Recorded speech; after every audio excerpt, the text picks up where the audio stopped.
നമസ്കാരം സുഹൃത്തുക്കളെ. അപ്പോൾ ഇന്ന് നമ്മൾ 7ാം ക്ലാസ് SCRT പുസ്തകത്തിലെ വിളയിക്കാം നൂറുമേനി എന്ന ആദ്യത്തെ ബയോളജിയിലെ ചാപ്റ്ററാണ് നോക്കാൻ പോകുന്നത്. അപ്പോൾ ആദ്യമേ തന്നെ ഇവിടെ ഒരു ചിത്രം തന്നിരിക്കുകയാണ്. ആ വലിയ മാവിനെ പോലെ എന്നാണ് എൻ്റെ മാവിലും ധാരാളം മാങ്ങകൾ ഉണ്ടാകുന്നത്. ഒരു കുട്ടി ഒരു മാവിൻ തൈ നടുകയാണ് അവിടെ, അല്ലേ? അപ്പോൾ മാവ് ഇങ്ങനെ ഉത്തരം പറയുന്നതായിട്ടാണ്, കാത്തിരിക്കൂ, 8-10 വർഷങ്ങൾ കഴിഞ്ഞാൽ നിന്റെ മാവും എന്നെ പോലെ ധാരാളം മാങ്ങകൾ തരും. അപ്പോൾ ഒരു സമയം എടുക്കും, അല്ലേ? ഒരു ചെടി അല്ലേ വിത്തിൽ നിന്ന് വളർന്ന് പിന്നെ ചെറിയ മരമായി മാറി, പിന്നെ വലിയ മരമായി മാറി, പൂക്കളൊക്കെ ഇട്ട് നമുക്ക് ഫലങ്ങൾ തരാൻ സമയമെടുക്കും. അപ്പോൾ എന്തൊക്കെയാണ് നമ്മൾ ഈ വൃക്ഷത്തൈ, ഈ മാവിൻ തൈ നട്ടു വളർത്തുമ്പോൾ പ്രതീക്ഷിക്കുന്നതെന്ന് ഇവിടെ ചോദിച്ചേക്കുക. അപ്പോൾ എന്താണ്, നമുക്ക് മാങ്ങകളല്ലേ, മാങ്ങകളുണ്ട്, പിന്നെ തണല്, പിന്നെ അത് നിൽക്കുമ്പോൾ ഒരു തണുപ്പാണല്ലേ, വൃക്ഷങ്ങളൊക്കെ നമ്മുടെ ചുറ്റും ഉണ്ടെങ്കിൽ. അപ്പോൾ അതൊക്കെ നമ്മൾ പ്രതീക്ഷിക്കും. ശരി. അപ്പോൾ പഴങ്ങളും പച്ചക്കറികൾ, ധാന്യങ്ങൾ ഇവയൊക്കെ കൃഷി ചെയ്യുമ്പോൾ നമ്മുടെ ലക്ഷ്യം എന്ത് തന്നെയാണ്? വേഗം ഫലം ഉണ്ടാവണം, നല്ല വിളവ് ലഭിക്കണം, ഫലത്തിന് നല്ല ഗുണനിലവാരം ഉണ്ടായിരിക്കണം. അപ്പോൾ നമ്മൾ കൃഷി ചെയ്യുന്നതിന് മുന്നേ കുറച്ച് കാര്യങ്ങൾ ശ്രദ്ധിക്കേണ്ടതായിട്ടുണ്ട്, അല്ലേ? എന്തൊക്കെയാണ്? നല്ല വിത്തുകൾ അല്ലെങ്കിൽ നടീൽ വസ്തുക്കൾ നമ്മൾ തിരഞ്ഞെടുക്കണം. നല്ല നടീൽ വസ്തുക്കൾ, നല്ല വിത്തുകൾ നമ്മൾ തിരഞ്ഞെടുക്കണം. ഗുണമേന്മയുള്ള വിത്തുകളും നടീൽ വസ്തുക്കളും ഉപയോഗിക്കുന്നത് നല്ല വിളവിന് അത്യന്താപേക്ഷിതമാണ്. അതേപോലെ തന്നെ കൃത്യമായ പരിചരണവും നമുക്ക് ആവശ്യമാണ്, അല്ലെ? ചെടികൾക്ക് ആവശ്യമായ വെള്ളം, വളം എന്നിവ നൽകുകയും രോഗകീടബാധകളിൽ നിന്ന് സംരക്ഷിക്കുകയും ചെയ്യണം. പിന്നെന്താണ്? അനുയോജ്യമായ കൃഷിരീതികൾ നമ്മൾ സ്വീകരിക്കേണ്ടി വരും. ഓരോ വിളയ്ക്കും അനുയോജ്യമായ കൃഷിരീതികൾ നമ്മൾ പാലിക്കേണ്ടി വരും, അല്ലേ? പിന്നെന്താണ് ആവശ്യമായിട്ടുള്ളത്? മണ്ണ് പരിപാലനം, മണ്ണിന്റെ ഫലഭൂയിഷ്ഠത നിലനിർത്തുകയും മെച്ചപ്പെടുത്തുകയും ചെയ്യുക എന്ന ലക്ഷ്യം കൂടെ. അപ്പോൾ വിത്തുക്കളും നടീൽ വസ്തുക്കളും, വിത്ത് ഗുണം 10 ഗുണം എന്ന പഴഞ്ചൊല്ല് നമ്മൾ കേട്ടിട്ടുണ്ടല്ലേ? എന്താണ് ഇതിൽ അർത്ഥമാക്കുന്നത്? വിത്തുകളുടെ ഗുണമേന്മയ്ക്ക് കൃഷിയിൽ വലിയ പ്രാധാന്യമുണ്ട് എന്നതാണ്, അല്ലെ? നല്ല വിത്ത് ഉപയോഗിച്ചാൽ 10 മടങ്ങ് മികച്ച വിളവ് ലഭിക്കുമെന്നും ഗുണമേന്മ കുറഞ്ഞ വിത്ത് ഉപയോഗിച്ചാൽ പ്രതീക്ഷിച്ച വിളവ് ലഭിക്കില്ലെന്നുമാണ് ഈ പഴഞ്ചൊല്ല് നമ്മളെ സൂചിപ്പിക്കുന്നത്. അപ്പോൾ വിത്തിന്റെ ഗുണമേന്മ വിളവിന്റെ അളവിനെയും ഗുണത്തെയും നേരിട്ട് തന്നെ സ്വാധീനിക്കുന്നുണ്ടെന്ന് നമുക്ക് മനസ്സിലായി. അപ്പോൾ വിത്ത് ശേഖരിക്കാൻ ഇവിടെ 2 ചിത്രങ്ങൾ തന്നേക്കുക, അല്ലെ? എന്നിട്ട് വിത്ത് ശേഖരിക്കാൻ ഇവയിൽ ഏത് ചെടിയാണ് നമ്മൾ തിരഞ്ഞെടുക്കുന്നത് എന്ന് ചോദിച്ചേക്കുക. അപ്പൊ ഇതില് നോക്കുമ്പോൾ ഒന്നാമത്തെ ചെടിയിൽ ധാരാളം കായ്കൾ ഉണ്ടായി കിടപ്പുണ്ട്. തക്കാളി ചെടിയാണ്, അല്ലെ? ധാരാളം കായ്കൾ ഈ ഒന്നാമത്തെ ചെടിയിലുണ്ട്. രണ്ടാമത്തേന്ന് പറയുമ്പോൾ കുറവാണ്, കായ്കളും കുറവാണ്, പിന്നെ ഒരു ആരോഗ്യം ഉണ്ടല്ലേ ഒന്നാമത്തെ ചെടിക്ക്. അപ്പൊ നമ്മൾ സ്വാഭാവികമായിട്ട് ഒന്നാമത്തെ ചെടിയിൽ നിന്ന് തന്നെ വിത്തുകൾ കളക്ട് ചെയ്യും.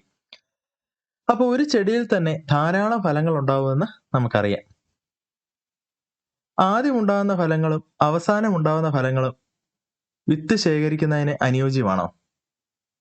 അല്ലല്ലേ. നമ്മൾ ഒരു മിഡിൽ ഏജിൽ വരുന്ന പഴങ്ങളാണ് അതിന് വിത്തിനായിട്ട് സ്വീകരിക്കുന്നത്. ഒരു ചെടിയുടെ മധ്യകാലത്തുണ്ടാകുന്ന ഉത്പത്തിയ ഫലത്തിൽ നിന്നാണ് വിത്തെടുക്കേണ്ടത്. വെണ്ട, പയറ് തുടങ്ങിയവയിൽ ഒരു ഫലത്തിൽ തന്നെ ധാരാളം വിത്തുണ്ടാവും. അവയെല്ലാം തൈകൾ ഉൽപ്പാദിപ്പിക്കാൻ ഉപയോഗിക്കാൻ സാധിക്കുമോ? എല്ലാം ഒന്നും കിളിക്കത്തില്ല, അല്ലേ? അവയിൽ നിന്ന് ഏറ്റവും നല്ല വിത്ത് തിരഞ്ഞെടുത്ത് കിളിപ്പിക്കാൻ ശ്രമിക്കണം.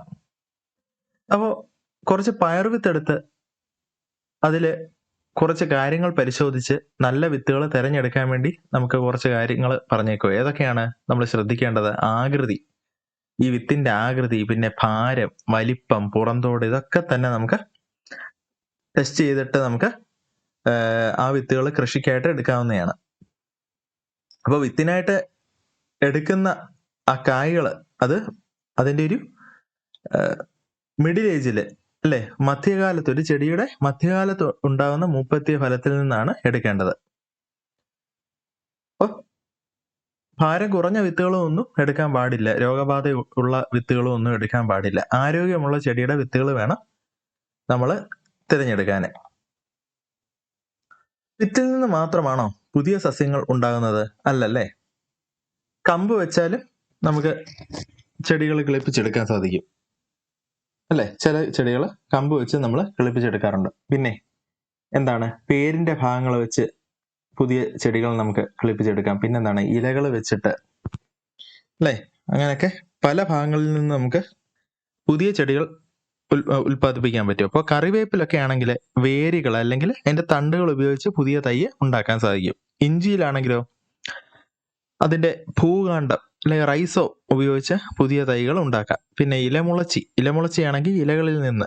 പിന്നെ കുരുമുളകിന്റെ കാര്യം എന്ന് പറഞ്ഞാൽ തണ്ടുകളിൽ നിന്ന് നമുക്ക് പുതിയ തൈകൾ ഉണ്ടാക്കാൻ സാധിക്കും. അപ്പോൾ വേര്, തണ്ട്, ഇല, ഭൂകാണ്ഡം എന്നീ ഭാഗങ്ങളിൽ നിന്നും പുതിയ സസ്യങ്ങൾ ഉണ്ടാവുമെന്ന് നമുക്ക് മനസ്സിലായി. വിത്ത് മുളപ്പിച്ച് മാത്രമല്ല ഈ ഭാഗങ്ങൾ ഉപയോഗിച്ച് തൈച്ചെടികൾ ഉണ്ടാക്കാറുണ്ട്. അതിനാൽ ഇവയും നടീൽ വസ്തുക്കൾ തന്നെയാണ് കേട്ടോ.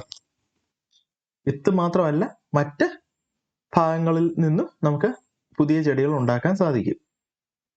കായിക പ്രജനനവും ലൈംഗിക പ്രത്യുൽപാദനവും, vegetative propagation and sexual reproduction. ഒരു സസ്യത്തിന്റെ കായിക ഭാഗങ്ങളായ വേര്, തണ്ട്, ഇല, ഭൂകാണ്ഡം എന്നിവയിൽ നിന്ന് പുതിയ തൈകൾ ഉണ്ടാകുന്ന പ്രക്രിയയാണ് കായിക പ്രജനനം. ഇത് അലൈംഗിക പ്രത്യുൽപാദനമാണ്. വിത്തുകൾ ഉണ്ടാകുന്നത് ലൈംഗിക പ്രത്യുൽപാദനത്തിലൂടെയാണ്. വിത്ത് മുളച്ചും തൈകൾ ഉണ്ടാകും. അപ്പോൾ നമുക്ക് കായിക പ്രജനനം വഴിയും ലൈംഗിക പ്രത്യുൽപാദനം വഴിയും ഉണ്ടാകുന്ന സസ്യങ്ങൾക്ക് ഉദാഹരണങ്ങൾ ഏതൊക്കെയാണെന്ന് നോക്കാം.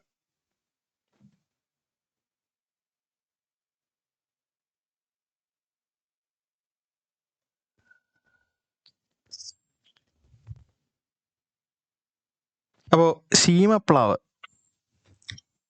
വേര് വെച്ചിട്ട് നമുക്ക് കിളിപ്പിച്ചെടുക്കാൻ പറ്റും, അല്ലെ? കാണ്ഡം വെച്ചിട്ട് കിളിപ്പിക്കാൻ പറ്റുന്നതാണ് മുരിങ്ങ. പിന്നെ ഇലമുളച്ചി ഇല വെച്ചിട്ട്, അല്ലെ? ഭൂകാണ്ഡം വെച്ചിട്ടാണ് കാച്ചില്. ലൈംഗിക പ്രത്യുൽപാദനം വഴി മുരിങ്ങയുടെ വിത്ത് വഴിയും നമുക്ക് പുതിയ ചെടി സാധിക്കും. പിന്നെ വേര് വെച്ച് കിളിപ്പിക്കാൻ നമുക്ക് മധുരക്കിഴങ്ങ് നമുക്ക് അങ്ങനെ കിളിപ്പിച്ചെടുക്കാൻ സാധിക്കും. പിന്നെ കാണ്ഡം വെച്ചിട്ട് റോസ്, കരിമ്പ്, നമ്മുടെ ചെമ്പരത്തി ഒക്കെ കമ്പുകൾ വെച്ചിട്ട് നമുക്ക് കിളിപ്പിച്ചെടുക്കാൻ സാധിക്കും പുതിയ ചെടികൾ. പിന്നെ ഇലയ്ക്ക് എന്താണ്, ബിഗോണിയ എന്ന് പറയുന്നൊരു ചെടിയുണ്ട്, അതും ഇല വെച്ചിട്ട് കിളിപ്പിച്ചെടുക്കാം. പിന്നെ ഭൂകാണ്ഡം, കാച്ചിലൊരു എക്സാമ്പിൾ ഇവിടെ തന്നിട്ടുണ്ട്. പിന്നെന്താണ്, ഇഞ്ചി, മഞ്ഞൾ, അതൊക്കെ ഭൂകാണ്ഡമാണ്. ഓക്കെ. അപ്പൊ അങ്ങനെ പലതരത്തില് നമ്മുടെ ചെടികൾക്ക് പ്രത്യുൽപാദനം നടത്താൻ സാധിക്കും, വിത്തുകൾ വഴി അല്ലാതെ തന്നെ. കൃഷി ചെയ്യുമ്പോൾ നല്ല വിത്ത് തിരഞ്ഞെടുക്കുന്നത് പോലെ തന്നെ പ്രധാനമാണ് നല്ല നടീൽ വസ്തുവിന്റെ തിരഞ്ഞെടുപ്പ്. ഗുണമേന്മയുള്ള സസ്യങ്ങളിൽ നിന്ന് നടീൽ വസ്തുക്കൾ തിരഞ്ഞെടുക്കാൻ ശ്രദ്ധിക്കണം. അപ്പൊ ഇവിടെ 2 കുട്ടികൾ ഇങ്ങനെ സംസാരിക്കുന്നത് പറഞ്ഞേക്കോ.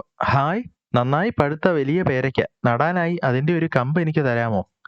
കമ്പും പേരയ്ക്കയും തരാം, പക്ഷെ പേരയുടെ കമ്പ് മുളയ്ക്കുമോ? വിത്ത് മുളച്ച് മരമായി കായ് ഉണ്ടാവാൻ കുറെ വർഷം എടുക്കില്ലേ? ഈ പേരയുടെ എല്ലാ ഗുണവും ഉള്ളതും പെട്ടെന്ന് കായ്ഫലം തരുന്നതുമായ തൈകൾ ഉണ്ടാക്കാൻ എന്ത് ചെയ്യാം? ഫലങ്ങളും വിത്തുകളും ഉണ്ടാകുന്നത് പരാഗണം വഴിയാണെന്ന് നിങ്ങൾ പഠിച്ചിട്ടുണ്ട്. ഇങ്ങനെ ഉണ്ടാകുന്ന സസ്യങ്ങൾക്ക് മാതൃസസ്യത്തിന്റെ ഗുണങ്ങൾ മാത്രമാണോ ലഭിക്കുന്നത്? അല്ലല്ലേ. ഈ വിത്ത് ഉൽപാദനം വഴി കിളിക്കുന്ന ചെടികൾ, വിത്തിൽ നിന്ന് കിളിച്ചു വരുന്ന ചെടികൾക്ക് ആ വിത്ത് അത് പരാഗണം നടന്ന, അല്ലെ, ആ ഒരു സസ്യത്തിന്റെയും പിന്നെന്താണ് എവിടെ നിന്നാണോ പൂമ്പൊടി വന്ന ആ ഒരു സസ്യത്തിന്റെയും രണ്ടിന്റെയും ഗുണങ്ങൾ ലഭിക്കും. അപ്പം അതേപോലെ അല്ല കമ്പ് മുളപ്പിച്ച് ചെടി ഉണ്ടാക്കുമ്പോൾ അത് ഏതിൽ നിന്നാണോ കമ്പ് എടുത്തത് ആ ഒരു ചെടിയുടെ ഗുണം മാത്രമേ അതിന് കാണത്തുള്ളൂ. അപ്പൊ ചെമ്പരത്തി, മരച്ചീനി, മധുരക്കിഴങ്ങ് തുടങ്ങിയവയുടെ കാണ്ഡം എളുപ്പത്തിൽ മുളയ്ക്കും. എന്നാൽ പേരയുടെ കമ്പ് നട്ടാൽ മുളയ്ക്കാൻ പ്രയാസമാണ്. കമ്പിൽ വേര് മുളപ്പിക്കാൻ കഴിഞ്ഞാൽ എളുപ്പമാണ്, അല്ലെ? അങ്ങനെ ചെയ്താൽ പേരമരം പെട്ടെന്ന് വളർന്ന് വേഗം കായ്ക്കും. അപ്പോൾ കുറച്ച് മെത്തേഡുകൾ ഇവിടെ പറയുകയാണ് എങ്ങനെയൊക്കെയാണ് കിളിപ്പിച്ചെടുക്കാൻ സാധിക്കുന്നതെന്ന്. അപ്പൊ പതിവയ്ക്കൽ അഥവാ ലെയറിങ്.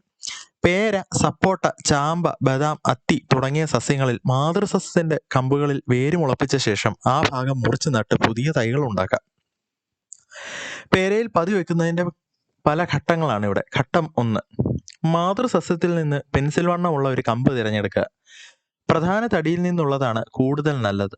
ഈ കമ്പിൽ 2 പർവ്വകങ്ങൾക്ക് അഥവാ നോഡ് ഇടയിലുള്ള തൊലി 2-3 സെന്റിമീറ്റർ നീളത്തിൽ വളയാകൃതിയിൽ ചെത്തിമാറ്റുക. ഘട്ടം 2. ചകിരിച്ചോറ്, മണ്ണ്, ചാണകപ്പൊടി എന്നിവ ചേർത്ത മിശ്രിതം ചെറിയ നനവോടെ ഈ ഭാഗത്ത് വെച്ച ശേഷം ഒരു പോളിത്തീൻ കവർ ഉപയോഗിച്ച് പൊതിഞ്ഞു കെട്ടുക. ആവശ്യമെങ്കിൽ ഇടയ്ക്ക് നനച്ചു കൊടുക്കുക. ഘട്ടം 3. 2 മാസത്തിനകം പതിവെച്ച ഭാഗത്ത് ധാരാളം വേരുകൾ ഉണ്ടാകും. വേര് മുളച്ച കമ്പ് പതിവെച്ചതിന് താഴെ മുറിച്ചെടുത്ത് ചെടിച്ചട്ടിയിലോ ഗ്രോ ബാഗിലോ നടാവുന്നതാണ്. വളർന്നു തുടങ്ങിയാൽ മണ്ണിലേക്ക് മാറ്റി നടാം. അപ്പൊ പതിവയ്ക്കൽ എന്താണ്? മാതൃസസ്യത്തിന്റെ കമ്പുകളിൽ വേര് മുളപ്പിച്ച ശേഷം ആ ഭാഗം മുറിച്ച് നട്ട് പുതിയ തൈകൾ ഉണ്ടാക്കുന്ന രീതിയാണ് പതിവയ്ക്കൽ. അടുത്തതായി നാഗപതിവയ്ക്കലാണ്, അഥവാ സെർപ്പന്റൈൻ ലെയറിങ്. അപ്പോൾ കുരുമുളക് പോലുള്ള ചെടികളുടെ നീളമുള്ള ശാഖകൾ മണ്ണിനടിയിലേക്ക് വളച്ചു വെച്ച് പല ഭാഗങ്ങളിൽ പർവ്വഭാഗങ്ങളിൽ ഇടവിട്ട് മണ്ണിട്ട് മൂടിയും പതിവയ്ക്കാൻ പറ്റും. അപ്പോൾ ഈ രീതിയിൽ ഒരേ സമയം ഒന്നിലധികം തൈകൾ ഒരു ശാഖയിൽ നിന്ന് ലഭിക്കും. അപ്പോൾ വായുവിൽ പതിവയ്ക്കുന്നതാണ് എയർ ലെയറിങ്. നാഗപതിവയ്ക്കലാണ് സെർപ്പന്റൈൻ ലെയറിങ്. അപ്പോൾ വായുവിൽ പതിവയ്ക്കൽ പേര, കശുമാവ്, സപ്പോട്ട, റോസ്, ചാമ്പ, അത്തി, ബദാം ഈ ചെടികൾക്കെല്ലാം നമുക്ക് ഈ മെത്തേഡ് ഫോളോ ചെയ്യാവുന്നതാണ്. അതേസമയം നാഗപതിവയ്ക്കലോ സെർപ്പന്റൈൻ ലെയറിങ് ബൊഗൈൻവില്ല, മുല്ല, പിച്ചി, കുരുമുളക്, മുന്തിരി, ജമന്തി, വെറ്റില ഇതെല്ലാം നമുക്ക് സെർപ്പന്റൈൻ ലെയറിങ് വെച്ചിട്ട് കിളിപ്പിച്ചെടുക്കാൻ പറ്റും. അപ്പോൾ കുരുമുളക് പോലുള്ള ചെടികളുടെ നീളമുള്ള ശാഖകൾ മണ്ണിനടിയിലേക്ക് വളച്ചു വെച്ച് പല ഭാഗങ്ങളിൽ ഇടവിട്ട് മണ്ണിട്ട് മൂടി പതിവയ്ക്കുക. ആ ഒരു രീതിയാണ് നാഗപതിവയ്ക്കൽ എന്ന് പറയുന്നത്. പതിവെച്ചുണ്ടാക്കുന്ന സസ്യങ്ങളുടെ പ്രത്യേകതകൾ എന്തൊക്കെയാണ്? മാതൃസസ്യത്തിന്റെ ഗുണങ്ങൾ ഉണ്ടാകും. ചെടിയുടെ വലിപ്പവും ആയുർദൈർഘ്യവും കുറവായിരിക്കും. വേഗത്തിൽ പൂക്കുകയും കായ്ക്കുകയും ചെയ്യും. തായ്വേര് പടലും ഉണ്ടായിരിക്കില്ല. കൂടുതൽ പരിചരണം ആവശ്യമാണ്. പതിവയ്ക്കലിലൂടെ ഉൽപ്പാദിപ്പിക്കുന്ന സസ്യങ്ങളുടെ ഗുണങ്ങളും ദോഷങ്ങളും നമുക്ക് ഇപ്പോൾ മനസ്സിലായി. അപ്പോൾ വേര് മുളപ്പിക്കൽ വേറെ ഒരു രീതിക്ക് നമുക്ക് ചെയ്യാൻ പറ്റും. എങ്ങനെ? തണ്ട് ഉപയോഗിച്ചുള്ള കായിക പ്രജനന രീതിയുടെ വിജയസാധ്യത പരമാവധി കൂട്ടാൻ ഓക്സിൻ പോലുള്ള സസ്യ ഹോർമോണുകൾ അടങ്ങിയ ലായനിയിൽ വേര് മുളയ്ക്കേണ്ട കാണ്ഡഭാഗം മുക്കിവെച്ച് വേഗത്തിൽ വേര് പിടിപ്പിക്കുന്ന രീതി ഉണ്ട്. ഓക്സിൻ കേട്ടോ, ഓക്സിൻ ഒരു സസ്യ ഹോർമോണാണ്.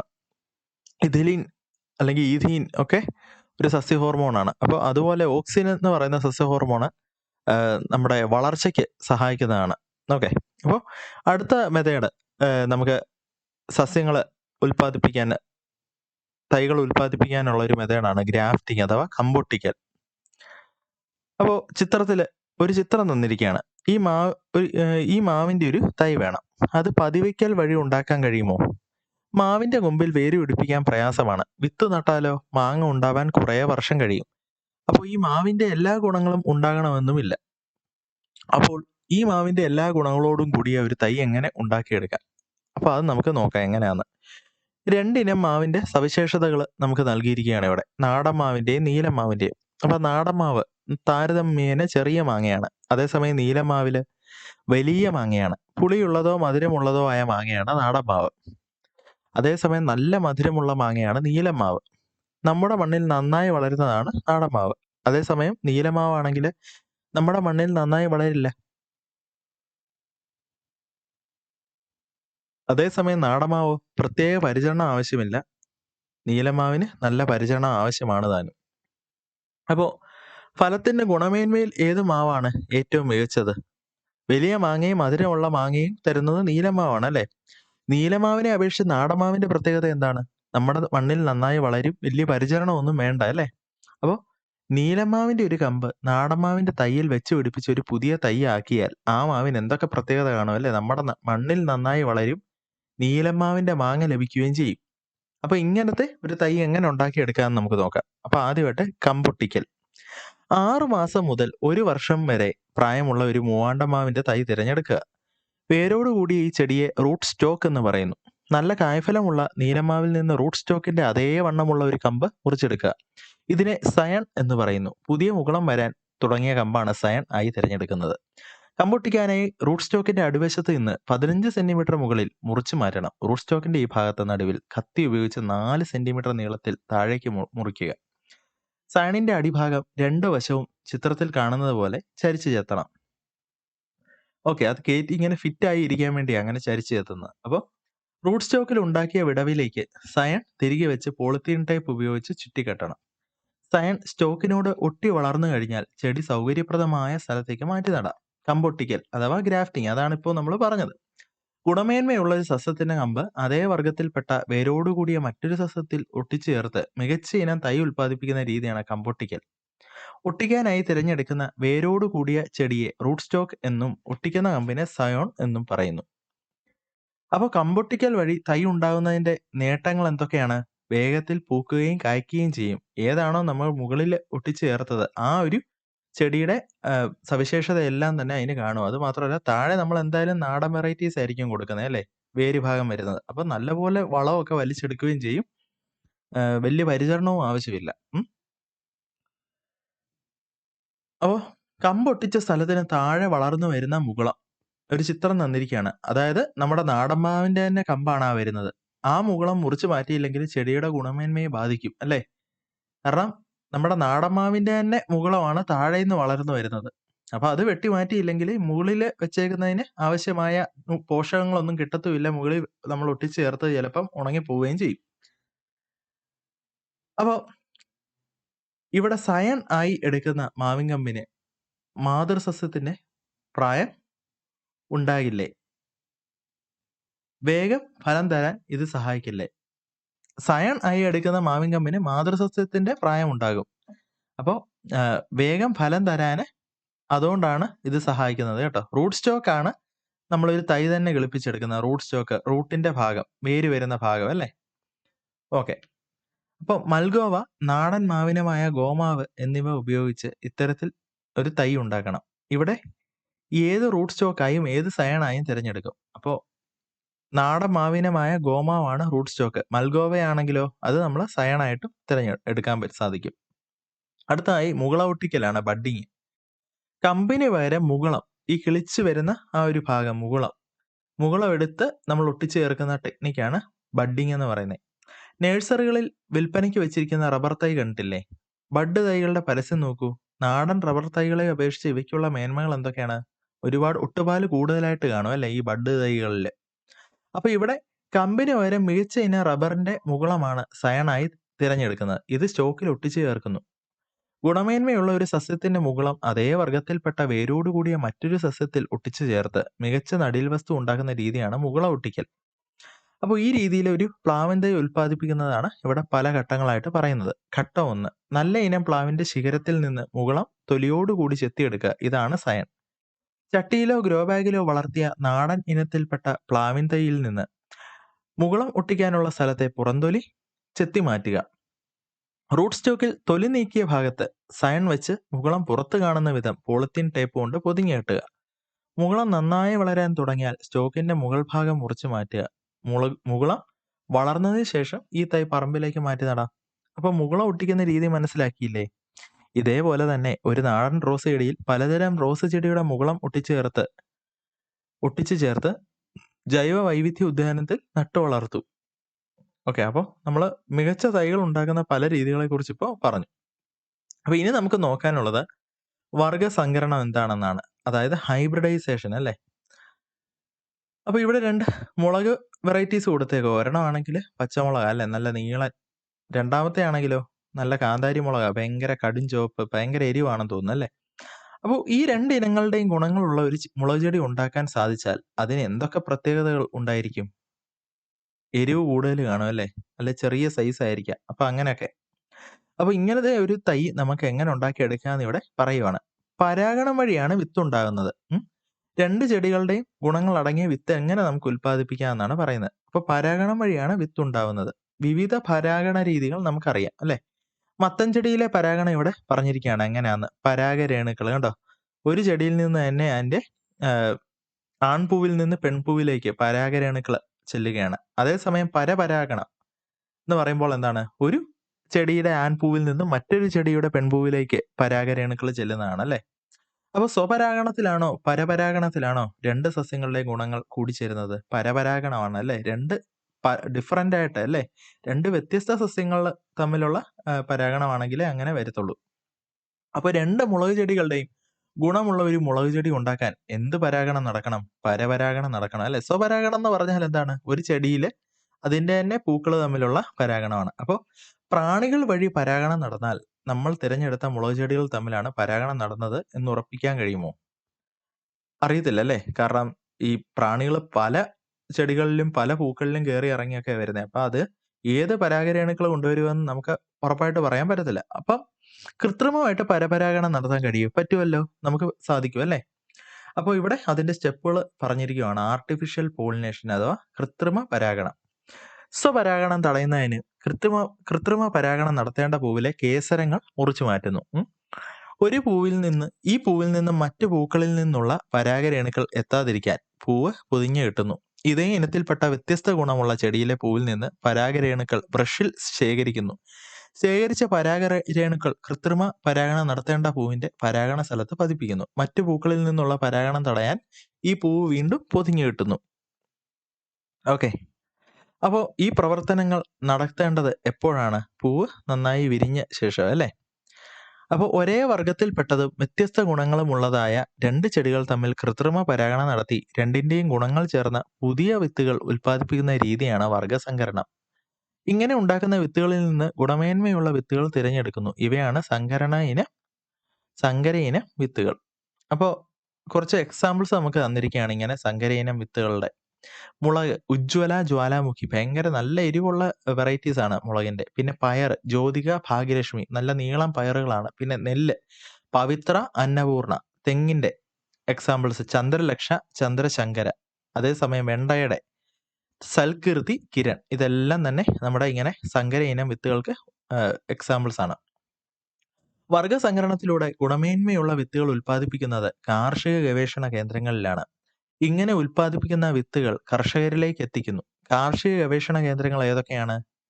കേരള കാർഷിക സർവകലാശാല KAU മണ്ണുത്തിയിലാണ്, തൃശ്ശൂരില്. കേരളത്തിലെ ഏറ്റവും പ്രധാനപ്പെട്ട കാർഷിക ഗവേഷണ കേന്ദ്രമാണ് കേരള കാർഷിക സർവകലാശാല. വിവിധ ഇനം വിളകൾ, മൃഗങ്ങൾ, പക്ഷികൾ മുതലായവയെക്കുറിച്ചുള്ള ഗവേഷണങ്ങളും വിജ്ഞാന വ്യാപന പരിപാടികളുമാണ് മുഖ്യ പ്രവർത്തനങ്ങൾ. കേരള കാർഷിക സർവകലാശാലയുടെ പ്രാദേശിക ഗവേഷണ കേന്ദ്രങ്ങൾ സംസ്ഥാനത്തിന്റെ വിവിധ ഭാഗങ്ങളിൽ പ്രവർത്തിക്കുന്നു. അടുത്തതായി കേന്ദ്ര കിഴങ്ങുവിള ഗവേഷണ കേന്ദ്രം എവിടെയാണെന്നാണ്? CTCRI. എവിടെയാണ്? ശ്രീകാര്യം, തിരുവനന്തപുരത്താണ്. കിഴങ്ങ് വർഗ്ഗങ്ങളെ പറ്റിയുള്ള പഠനവും അവയുടെ ഉൽപാദനവുമാണ് ഇവിടെ നടക്കുന്നത്. കേന്ദ്ര കിഴങ്ങുവിള ഗവേഷണ കേന്ദ്രമാണ് കേട്ടോ, കേന്ദ്ര. അടുത്തത് റബ്ബർ റിസർച്ച് ഇൻസ്റ്റിറ്റ്യൂട്ട് ആണ്, RRII, കോട്ടയത്താണ്. അത്യുൽപാദന ശേഷിയുള്ളതും വിവിധ ഭൂവിഭാഗങ്ങൾക്ക് അനുയോജ്യവുമായ റബ്ബറിനെ വികസിപ്പിക്കുന്ന കേന്ദ്രമാണ് റബ്ബർ റിസർച്ച് ഇൻസ്റ്റിറ്റ്യൂട്ട്, കോട്ടയം. അടുത്തത് കേന്ദ്ര തോട്ടവിള ഗവേഷണ കേന്ദ്രമാണ് കേട്ടോ, CPCRI. അതെവിടാണ്? കാസർഗോഡാണ്. തെങ്ങ്, കവുങ്ങ്, കൊക്കോ തുടങ്ങിയവയെ പോലുള്ള വിളകളാണ്, അതിന്റെ ഗവേഷണമാണ് ഇവിടെ നടക്കുന്നത്. അപ്പോൾ വിത്തും വിളവും. അപ്പോൾ ഇവിടെ രണ്ട് കുട്ടികൾ ഇങ്ങനെ അവര് തമ്മിലൊരു സംഭാഷണം തന്നേക്കുവാണ്. ഇത് സൽകീർത്തി ഇനമാണ്, നിറയെ കായ്ക്കൾ കണ്ടോ? ഞാനും സൽകീർത്തി തന്നെയാണ് നട്ടത്, പക്ഷെ വിളവ് കുറഞ്ഞു പോയി. രണ്ടുപേരും നട്ടത് ഒരേ വെണ്ട തന്നെ അല്ലേ, ഒരേ ഇനം വെണ്ടകൾ തന്നെ. പക്ഷെ ഒരാൾക്ക് ഉൽപാദനം കൂടിയതും ഒരാൾക്ക് ഉൽപാദനം കുറഞ്ഞതുമാണ് ലഭിച്ചത്. അപ്പൊ എന്തുകൊണ്ടായിരിക്കും അങ്ങനെ സംഭവിച്ചത്? മികച്ച വിളവ് ലഭിക്കാൻ നല്ല വിത്ത് മാത്രം പോരാ അല്ലേ, മറ്റു കാര്യങ്ങളും നമ്മൾ പരിഗണിക്കണം. വളക്കൂറുള്ള മണ്ണ് അല്ലേ, ചെടികൾക്ക് ആവശ്യമായ പോഷകങ്ങൾ ലഭിക്കാൻ വളക്കൂറുള്ള മണ്ണ് ആവശ്യമാണ്. അതേപോലെ തന്നെ കീടനിയന്ത്രണം, കീടങ്ങളെയും രോഗങ്ങളെയും നിയന്ത്രിക്കുന്നത് വിളവ് നഷ്ടപ്പെടുന്നത് തടയാൻ സഹായിക്കും. പിന്നെന്താണ്?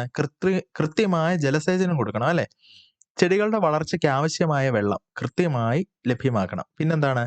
സൂര്യപ്രകാശം, ചെടികൾക്ക് ആവശ്യമായ സൂര്യപ്രകാശം ലഭിക്കുന്നുണ്ടെന്ന് ഉറപ്പാക്കണം. പിന്നെ എന്താണ് വേണ്ടത്? പരിപാലനം അല്ലേ, ഈ കള നിയന്ത്രണം, രോഗപ്രതിരോധം തുടങ്ങിയ കാര്യങ്ങളിൽ നമ്മൾ ശ്രദ്ധ കേന്ദ്രീകരിക്കണം. അപ്പോൾ വളക്കൂറുള്ള മണ്ണ്, നല്ല വിളവ് ലഭിക്കാൻ ശരിയായ വളപ്രയോഗം ആവശ്യമാണ്. നിങ്ങളുടെ പ്രദേശത്തെ കർഷകർ സാധാരണ ഏതൊക്കെ വളങ്ങളാണ് ഉപയോഗിക്കാറുള്ളത്? പ്രദേശത്തെ കർഷകരുമായിട്ടൊന്ന് ഡിസ്കസ് ചെയ്യാൻ വേണ്ടി ഇങ്ങനെ പറഞ്ഞേക്കുവാണ്, ഒരു പ്രവർത്തനമാണ്. അപ്പോൾ എന്തൊക്കെ വളങ്ങൾ നമുക്ക് ഉപയോഗിക്കാം അല്ലേ? യൂറിയ എന്ന് പറയുമ്പോൾ രാസവളങ്ങളാണ് അല്ലേ, നൈട്രജൻ, ഫോസ്ഫേറ്റ്, പൊട്ടാഷ്യം, ഇതൊക്കെ നമുക്ക് ഈ രാസവളങ്ങളായിട്ട് ഉപയോഗിക്കാൻ സാധിക്കുന്നതാണ്. ജൈവവളങ്ങളിൽ എന്തൊക്കെ ഉൾപ്പെടും? ചാണകമുണ്ട് അല്ലെ, ചാണകമുണ്ട്. പിന്നെ എല്ലുപൊടി, കോഴിവളം, കോഴി വേസ്റ്റ് അല്ലെ, കമ്പോസ്റ്റ് വളം, NPK വളം അത് നമ്മളിപ്പോൾ പറഞ്ഞതാണ് അല്ലേ, കെമിക്കൽ വളമാണ്. അപ്പോൾ ജൈവവളം എന്ന് പറയുന്നത് എന്തൊക്കെയാണ്? കമ്പോസ്റ്റ് വളം, എല്ലുപൊടി, കോഴിക്കാഷ്ടം, ഇതൊക്കെ ജൈവവളങ്ങളിൽ ഉൾപ്പെടുന്നതാണ്. അപ്പോൾ രാസവളങ്ങളും ജൈവവളങ്ങളും ഉപയോഗിക്കുമ്പോൾ അതിൽ വ്യത്യാസം എന്താണ്? ജൈവവളം എന്ന് പറയുമ്പോൾ അത് നമുക്ക് കൂടുതൽ അളവിൽ വേണ്ടി വരും, പക്ഷെ ചെടികൾക്ക് ഒരു ദോഷവും ചെയ്യുന്നില്ല, ഹാംഫുൾ അല്ല. അതേസമയം രാസവളങ്ങൾ എന്ന് പറയുമ്പോൾ നമുക്ക് വളരെ കുറഞ്ഞ അളവിൽ ഉപയോഗിച്ചാൽ തന്നെ മതി, ചെടികൾക്ക് പെട്ടെന്നല്ലേ വലിച്ചെടുക്കാൻ സാധിക്കും, പെട്ടെന്ന് നമുക്ക് കായ്ഫലമൊക്കെ തരികയും ചെയ്യും. പക്ഷെ വളരെ കാലം ഉപയോഗിക്കുമ്പോഴത്തേനും രാസവളങ്ങൾ വളരെ കാലം ഉപയോഗിക്കുമ്പോൾ നമ്മുടെ മണ്ണിലെ സൂക്ഷ്മജീവികൾക്കെല്ലാം അത് ദോഷകരമായിട്ട് മാറും. ഓക്കെ, അപ്പോൾ അടുത്തതായിട്ട് നമുക്കിവിടെ ഹരിത വിപ്ലവത്തിന്റെ പിതാവിനെ കുറിച്ചാണ് പറഞ്ഞിരിക്കുന്നത്. ഹരിത വിപ്ലവത്തിന്റെ പിതാവ് ആരാണ്? ഹരിത വിപ്ലവത്തിന്റെ പിതാവ് ഡോക്ടർ MS സ്വാമിനാഥൻ. അപ്പോൾ ഡോക്ടർ MS സ്വാമിനാഥൻ ഇന്ത്യയിലെ ഹരിത വിപ്ലവത്തിന്റെ പിതാവ് എന്നറിയപ്പെടുന്ന കൃഷിശാസ്ത്രജ്ഞനാണ്. അത്യുൽപാദന ശേഷിയുള്ള വിത്തുകൾ വികസിപ്പിക്കുകയും കർഷകർക്കിടയിൽ പ്രചരിപ്പിക്കുകയും അതുവഴി ഭക്ഷ്യോൽപാദന മേഖലയിൽ കുതിച്ചുചാട്ടം സാധ്യമാക്കുകയും ചെയ്തു. തെക്ക് കിഴക്ക് ഏഷ്യയിലെ മിക്ക രാജ്യങ്ങളെയും പട്ടിണിയിൽ നിന്ന് കരകയറ്റിയത് അദ്ദേഹത്തിന്റെ പരിശ്രമങ്ങളായിരുന്നു. Magsaysay, world food prize, Padma Bhushan എന്നീ പുരസ്കാരം ലഭിച്ചിട്ടുണ്ട് അദ്ദേഹത്തിന്. അപ്പോൾ ജൈവവളത്തിന്റെയും രാസവളത്തിന്റെയും പ്രത്യേകതകൾ ഇവിടെ നമുക്ക് തന്നിട്ടുണ്ട്. ജൈവ വസ്തുക്കളിൽ നിന്ന് ലഭിക്കുന്നതാണ് ജൈവവളം. അതേസമയം രാസവസ്തുക്കൾ ഉപയോഗിച്ച് വ്യാവസായികമായി നിർമ്മിക്കുന്നതാണ് രാസവളങ്ങൾ. കൂടുതൽ അളവിൽ വേണ്ടിവരും ജൈവവളങ്ങൾ, അതേസമയം രാസവളങ്ങളോ കുറഞ്ഞ അളവിൽ മതി. ജൈവവളം മണ്ണിന് ദോഷകരമല്ല, രാസവളങ്ങൾ അമിതമായ ഉപയോഗം മണ്ണിന്റെ ഘടനയെ നശിപ്പിക്കും. ജൈവവളം ഒരു നിശ്ചിത ഘടകം മാത്രമായി നൽകാൻ കഴിയില്ല, പക്ഷേ രാസവളം നമുക്ക് ആവശ്യമുള്ള ഘടകം മാത്രമായിട്ട് നൽകാൻ സാധിക്കും. അടുത്തതായി നമ്മൾ കീടനിയന്ത്രണത്തെ കുറിച്ചാണ് പറയുന്നത് കേട്ടോ. കീടനിയന്ത്രണം, അതിന് മുന്നേ ജീവാണുവളം എന്നൊരു വളം കൂടെ ഉണ്ട്. എന്താണ്? Microbial fertiliser. സൂക്ഷ്മജീവികളെ ഉപയോഗപ്പെടുത്തിയുള്ള വളപ്രയോഗ രീതിയാണ് ജീവാണു വളപ്രയോഗം കേട്ടോ. സ്യൂഡോമോണാസ്, ആസോസ്പെറില്ലം എന്നിവയൊക്കെ തന്നെ നമ്മുടെ ജീവാണു വളങ്ങൾക്ക് ഉദാഹരണമാണ്. അപ്പോൾ ഇനി നമുക്ക് കീടനിയന്ത്രണത്തെ കുറിച്ച് ചർച്ച ചെയ്യാം. കർഷകർ നേരിടുന്ന വലിയൊരു പ്രശ്നമാണ് വിളകളെ ബാധിക്കുന്ന കീടങ്ങൾ, അല്ലേ? അത് നശിപ്പിച്ച് കളയും നമ്മുടെ വിളകളെ. അപ്പോൾ എങ്ങനെയാണ് ഈ കീടങ്ങളെ നമുക്ക് നിയന്ത്രിക്കാൻ സാധിക്കുന്നത്? അപ്പോൾ ഇവിടെ ഒരു കോൺവെർസേഷൻസ് ഇങ്ങനെ പറഞ്ഞേക്കുവാണ്. ഞാൻ നന്നായി രാസ കീടനാശിനി തളിക്കും, ഒറ്റ പ്രാണിയുമില്ല. വിളക്കുകണി വെച്ചും പ്രാണികളെ നശിപ്പിക്കാം കേട്ടോ. ഞാൻ പുകയില കഷായമാണ് തളിക്കുന്നത്, പ്രാണികൾ കുറെയൊക്കെ പോയി. പ്രാണികളെ എനിക്ക് വലിയ ഇഷ്ടമാണ്. തവളയാ അവിടെ പറയുന്നത് കേട്ടോ. എത്ര കിട്ടിയാലും ഞാൻ തിന്നു തീർക്കും. അപ്പോൾ സസ്യങ്ങളെ ബാധിക്കുന്ന കീടങ്ങളെ നിയന്ത്രിക്കാനുള്ള പല മാർഗങ്ങൾ എന്താണ്? രാസകീടനാശിനി ഉപയോഗിക്കാം, അല്ലെ? രാസകീടനാശിനി ഉപയോഗിക്കാം, പക്ഷെ അതും നമുക്ക് ദോഷകരമാണ്, അല്ലെ? കുറെ നാൾ ഉപയോഗിക്കുന്നത് ദോഷകരം തന്നെയാണ്. അതേസമയം വിളക്കുകണി വെച്ച് പ്രാണികളെ നശിപ്പിക്കാം, അതെന്ന് പറഞ്ഞാൽ നമുക്ക് ദോഷമൊന്നും ചെയ്യുന്നില്ല. ഈ വെട്ടം കണ്ട് ഈ വിളക്ക് വെച്ചേക്കുന്നത് ഒരു വെള്ളം നിറച്ച് വെച്ചേക്കുന്ന ഒരു പാത്രത്തിന്റെ നടുക്കുമല്ലോ ആയിരിക്കും. അപ്പം ഇതിലേക്ക് ഈ പ്രകാശം കണ്ട് രാത്രിയിൽ ഈ ജന്തുക്കൾ വന്ന്, ഈ ഈച്ചകളും അല്ലെ, ഈ പ്രാണികൾ വന്ന് വെള്ളത്തിലേക്ക് വീണ് അങ്ങനെ ചത്തുപോകും. അതേസമയം പുകയില കഷായവും ദോഷകരം ചെയ്യുന്ന കാര്യമല്ല, അല്ലെ? പുകയില കഷായം തളിക്കുന്നത് ബയോപെസ്റ്റിസൈഡ് ആണ്. പിന്നെന്താണ്? ജൈവ നിയന്ത്രണത്തിൽ ഉൾപ്പെടുന്നതാണ് നമ്മുടെ തവളച്ചാറുടെ കാര്യം, അല്ലെ? തവള ഈച്ചകളെയൊക്കെ പിടിച്ചു തിന്ന്, അപ്പൊ നമുക്ക് ഉപകാരമാണ് ഇവർ ചെയ്യുന്നത്. ഓക്കെ, അപ്പം ജൈവ നിയന്ത്രണം. വട്ടച്ചാഴി അഥവാ ലേഡി ബഗ് എന്ന ഷഡ്പദം ചെടികളിൽ വളരുന്ന പല കീടങ്ങളെയും തിന്ന് നശിപ്പിക്കുന്നു. ഇത്തരത്തിൽ മറ്റൊരു മിത്രകീടമാണ് ട്രൈക്കോഗ്രാമ. ഇതുപോലെ തന്നെ തവള, അരണ, ഓന്ത്, വണ്ട് തുടങ്ങിയ ജീവികൾ വിളകളെ ബാധിക്കുന്ന കീടങ്ങളെ തിന്ന് നശിപ്പിക്കുന്നുണ്ട്. ഇത്തരം കീടനിയന്ത്രണമാണ് ജൈവ നിയന്ത്രണം എന്ന് പറയുന്നത്. കീടനാശിനി പ്രയോഗിക്കുമ്പോൾ കീടങ്ങളോടൊപ്പം മിത്രകീടങ്ങളും നശിക്കുന്നു. അപ്പോൾ നമ്മുടെ ഫുഡ് ചെയിൻ, അല്ലെ, അഫക്റ്റ് ആവും അങ്ങനെയൊക്കെ ചെയ്യുമ്പോൾ. യാന്ത്രിക നിയന്ത്രണമാണ് അടുത്തത്. ചില ഇനം പച്ചക്കറികളുടെ കായ്കൾ നശിപ്പിക്കുന്ന ഒരു തരം സ്വർണ്ണ നിറമുള്ള ഈച്ചയെ നിങ്ങൾ കണ്ടിട്ടുണ്ടോ? ഇവയെ നശിപ്പിക്കാനുള്ള ഒരു സൂത്രം പരിചയപ്പെടാം. ഒരു പിടി തുളസിയില ചതച്ച് ഒരു സ്റ്റീൽ പ്ലേറ്റിൽ വയ്ക്കുക. അല്പനേരം കഴിഞ്ഞ് ഈ പ്ലേറ്റ് നിരീക്ഷിക്കൂ. തുളസിയിലയുടെ മണം മൂലം സ്വർണ്ണ നിറമുള്ള ഈച്ചകൾ പ്ലേറ്റിൽ വരുന്നത് കാണാം, അല്ലെ? അപ്പൊ ഇവയെ നശിപ്പിക്കുന്നത് വഴി വീട്ടിലെ പച്ചക്കറികളെ സംരക്ഷിക്കുകയും ചെയ്യാം. ഇങ്ങനെ കെണികൾ ഉപയോഗിച്ചോ കൈകൊണ്ട് പെറുക്കി മാറ്റിയോ കീടങ്ങളെ നിയന്ത്രിക്കുന്ന രീതിയാണ് എന്ത്? യാന്ത്രിക നിയന്ത്രണം. ഇതിനായി ഉപയോഗിക്കുന്ന ഒരിനം കെണിയാണ് ഫെറമോൺ. അപ്പോൾ ഈ ഫെറമോൺ ഒരു കെമിക്കലാണ്, അത് നമുക്ക് മാർക്കറ്റിൽ ലഭ്യമാണ്. കീടനാശിനികൾ 2 തരമുണ്ട്. ജൈവ കീടനാശിനിയും രാസകീടനാശിനിയും. രാസകീടനാശിനി എന്ന് പറയുമ്പോൾ എന്താണ്? രാസവസ്തുക്കൾ ഉപയോഗിച്ച് നിർമ്മിച്ച കീടനാശിനികളാണ് രാസകീടനാശിനി. ജൈവ കീടനാശിനിയാണെങ്കിലോ രാസകീടനാശിനികളെ അപേക്ഷിച്ച് ദോഷം കുറഞ്ഞവയാണ്. പിന്നെന്താണ്? പുകയില കഷായം, വേപ്പെണ്ണ ഇമൽഷൻ, വെളുത്തുള്ളി കാന്താരി മിശ്രിതം, ഇതൊക്കെ തന്നെ ജൈവ കീടനാശിനിയാണ് കേട്ടോ. പുകയില കഷായം 100 ഗ്രാം പുകയില ചെറു കഷണങ്ങളാക്കി 1.5 ലിറ്റർ വെള്ളത്തിൽ ഒരു ദിവസം കുതിർത്ത് വയ്ക്കുക. ഇത് പിഴിഞ്ഞ് അരിച്ചെടുക്കുക. ഇതിൽ 10 ഗ്രാം ബാർ സോപ്പ് ലയിപ്പിക്കുക. പുകയില കഷായം തയ്യാറായി. ഇതിൽ ഇരട്ടി വെള്ളം ചേർത്ത് നേർപ്പിച്ച് ചെടികൾക്ക് തളിക്കുക. അപ്പോഴും നമുക്ക് എന്താണ്? ഈ ജന്തുക്കളൊന്നും പിന്നെ വരില്ല. അപ്പൊ നല്ല വിളവ് ലഭിക്കാൻ കളകളെ നിയന്ത്രിക്കണം അല്ലേ? കളകളെ നിയന്ത്രിക്കേണ്ടി വരും. നിർമ്മിത ബുദ്ധി ഉപയോഗിച്ച് കീടങ്ങളെ കണ്ടെത്തി ലേസർ ഉപയോഗിച്ച് നശിപ്പിക്കുന്ന സാങ്കേതിക വിദ്യയും ഇന്ന് ഉപയോഗിച്ച് വരുന്നുണ്ട്. പരിസ്ഥിതിക്ക് ഒട്ടും ഹാനികരമല്ല എന്നതാണ് ഇതിന്റെ നേട്ടം. അപ്പൊ നമ്മള് കൃഷി രീതികള്, കൃഷിയിൽ എങ്ങനെ നമുക്ക് വിളവ് ഉൽപ്പാദിപ്പിക്കാം എന്നൊക്കെ നമ്മൾ പറഞ്ഞു. പലതരം എങ്ങനെ പലതരം നടീൽ വസ്തുക്കൾ എങ്ങനെ എടുക്കാം എന്നൊക്കെ നമ്മൾ പറഞ്ഞു കഴിഞ്ഞു. അനുയോജ്യമായ കാലാവസ്ഥയും കൃഷിയെ സ്വാധീനിക്കുന്നുണ്ട്. അതിനാൽ കാലാവസ്ഥയ്ക്ക് ഇണങ്ങിയ വിളകൾ വേണം കൃഷി ചെയ്യാൻ. പക്ഷെ മികച്ച വിളവ് ലഭിക്കാൻ സഹായകരമായ വിവിധ ഘടകങ്ങളെ കുറിച്ചാണ് ഇതുവരെ നമ്മൾ ചർച്ച ചെയ്തു വന്നത്. ഓക്കെ, അപ്പോൾ ഇവിടെ കുറച്ച് കൃഷി രീതികൾ ഇങ്ങനെ പറഞ്ഞേക്കുവാണ്. നമുക്ക് പ്രയോജനപ്രദമാവുന്ന സൈസ് കൃഷി രീതികൾ. വീട്ടിലെ അടുക്കളത്തോട്ടം അല്ലേ? പിന്നെന്താണ്? മട്ടുപ്പാവ് കൃഷി. പിന്നെന്താണ്? സ്കൂളിലെ പച്ചക്കറിത്തോട്ടം, സ്കൂളിലെ ജൈവ വൈവിധ്യ ഉദ്യാനം. അപ്പൊ ഇതെല്ലാം തന്നെ എന്താണ്?